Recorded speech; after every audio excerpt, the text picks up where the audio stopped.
À l'approche de la rentrée des classes, Camélia Toutoum-Leclerc, ministre d'État en charge de l'éducation nationale, a réuni les acteurs du système éducatif pour discuter des enjeux de l'année scolaire 2025-2026.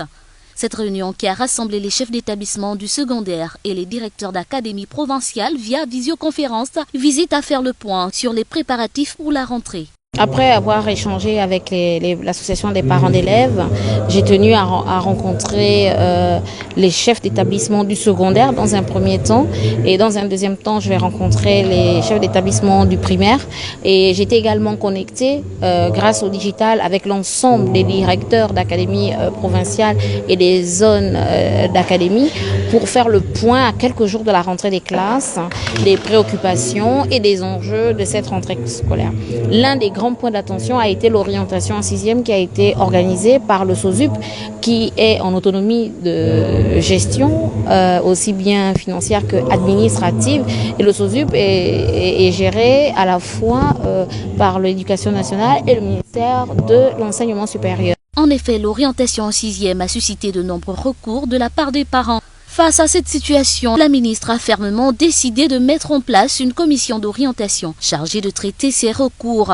Cette commission veillera à rééquilibrer les affectations en tenant compte des lieux de résidence, des capacités d'accueil des établissements et des frais d'écolage, afin d'assurer une rentrée sereine et équitable pour tous les élèves. Nous tenons compte bien sûr des lieux d'habitation, donc ça a été géré par le SOSUP, mais nous avons décidé de reprendre les choses en main, de faire comme on faisait traditionnellement, mettre en place une commission d'orientation de 6e. Cette fois-ci, cette commission d'orientation va s'occuper plutôt des recours.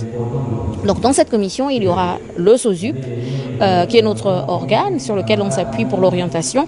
Il y aura également les parents d'élèves, il y aura également les syndicats et il y aura les représentants des chefs d'établissement pour que nous corrigions au mieux tous les dysfonctionnements qui ont été enregistrés, et nous prions les parents de bien vouloir nous excuser pour ces dysfonctionnements-là.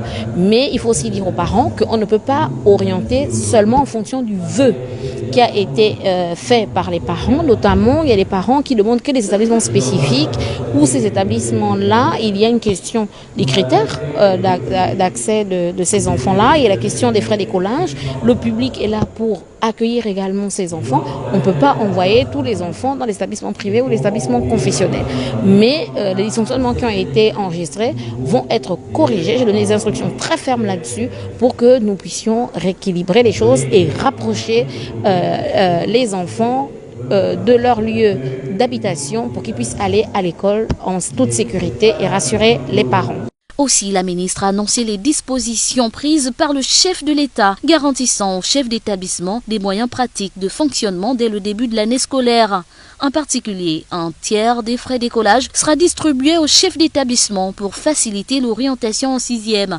Les dispositions sont prises pour accompagner les chefs d'établissement qui, en début d'année, parfois ne bénéficient pas, n'ont pas tout de suite les budgets. Donc le chef d'État a pris des mesures très fortes, ces instructions qui ont été données, pour que les chefs d'établissement puissent démarrer la rentrée en ayant quelques commodités pratiques qui seront mises à leur disposition. Lors de cette réunion, la question des établissements en cours d'aménagement a également été soulevée. La ministre a souligné l'importance de finaliser ces aménagements pour garantir un environnement d'apprentissage adéquat. Un autre point crucial à l'ordre du jour a été celui des manuels scolaires.